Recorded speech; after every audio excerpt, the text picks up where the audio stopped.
Written by Prince, the song was named the world's #1 single by Billboard magazine in 1990, selling 3.5 million copies worldwide.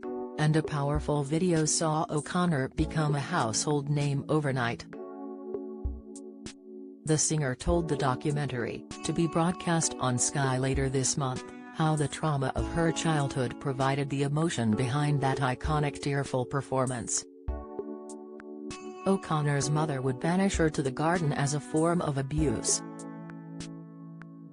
AI generating astoundingly realistic child sexual abuse imagery, Charity warns, "Science," she said, "every time I sing the song, I think of my mother.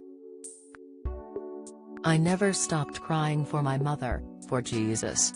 I couldn't face being in Ireland for 13 years. I never even called home. I just cut myself off entirely. But it took me 25 years to stop crying. So yeah, I was thinking of her. And I suppose my subconscious was thinking of that little girl that sat in the garden." One of the very traumatic things that happened to me growing up was my mother had me living in the garden. So once when I was 8 I lived in the garden 24/7 for a week or two. I'd be screaming, begging her to let me in and she wouldn't.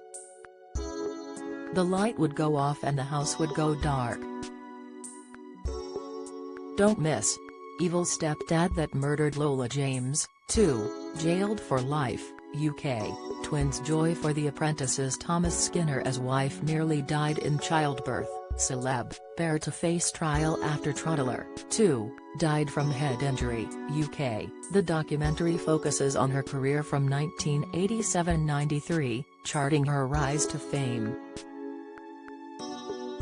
Describing her troubled childhood she said, "My parents separated when I was quite young. My mother was a very violent woman, not a healthy woman, mentally at all. She was physically, verbally, psychologically, spiritually and emotionally abusive. And my father was the type of man who didn't want anyone talking about what happened, and that's what was wrong with me. It wasn't talked about even in the family." Sinead went into a care home at 14 and as a punishment while in there, she was dispatched to a hospice. Now 56, having married 4 times, Sinead recalls, "The nun, she could be terribly kind, but terribly cruel as well. She sent me to sleep in the hospice part of the laundry as punishment a couple of times, to remind me that if I didn't behave myself, I was going to end up like these women. It was awful. I didn't know what to do. I was terrified." But her extraordinary voice would be her savior, and she would go to London from Dublin to establish her career.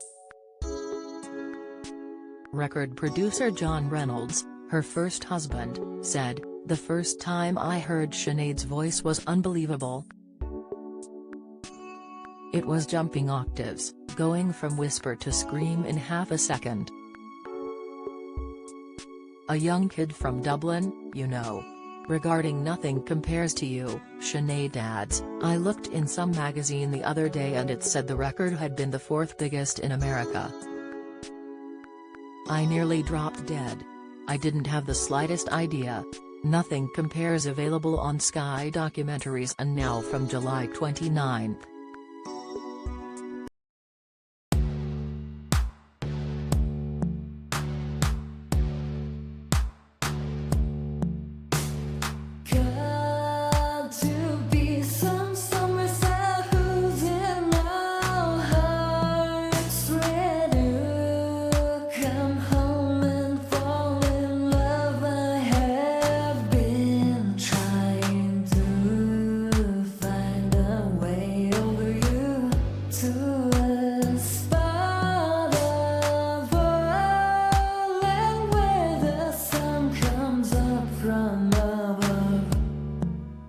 Now take